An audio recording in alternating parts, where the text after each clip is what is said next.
Okay, so there has been a new update to the automated call user interface, or UI, and to view that we're going to open up the alerts manager, and we're going to go ahead and create a brand new alert.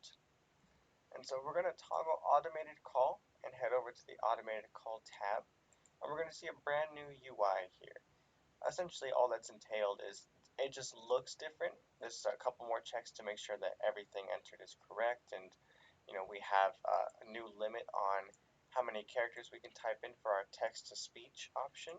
It says 800 characters left, and you'll find that once you start typing in, it starts to actually reduce. And even if we copy and paste a message, it'll actually reduce by how many characters are left. So that's the text to speech option. Even if we were to hit send right now, hit send, it tells me you must type a message in the text-to-speech fields for English. And if you had Spanish there and that Spanish one was empty, it would say Spanish as well. So there's just additional checks in place before actually saving. There's also some new messages, like if you're unable to verbally translate an audio recording to a different language, that is, if you don't really speak Spanish and you have the Spanish option, just use the text-to-speech option. So you can record the English message, and then for the Spanish one, just type out the same message and use the translate option.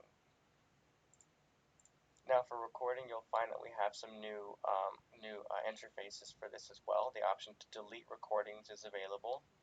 Even the option to play recordings. So if you labeled this or mislabeled a recording, let's say, I don't know what this testing one sounds like, I can hit the play option and listen to that recording before I send that out. But everything else is pretty much the same. You select one and it gets kind of like a grayed out box around it, so I know this has been selected. We have a pagination going on as well.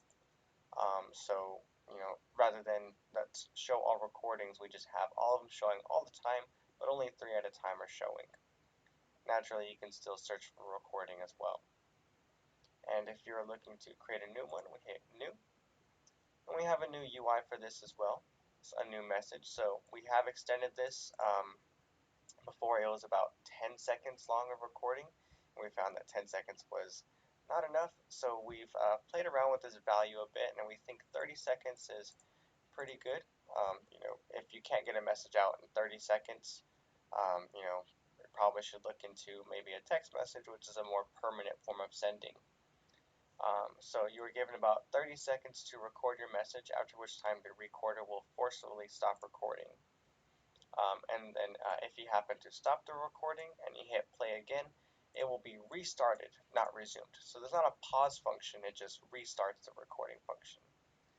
And so once we hit this little play button, you'll see it turns red and it says it's recording, and it starts beating, and you'll see the time is actually going up.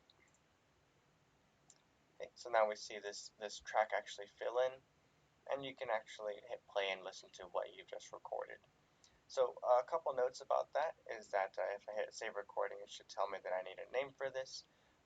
If you're not loaded over HTTPS, up at the top, you'll see https://.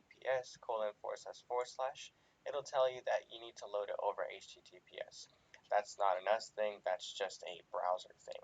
The browser will not take a recording that's loaded over an unencrypted protocol like HTTP.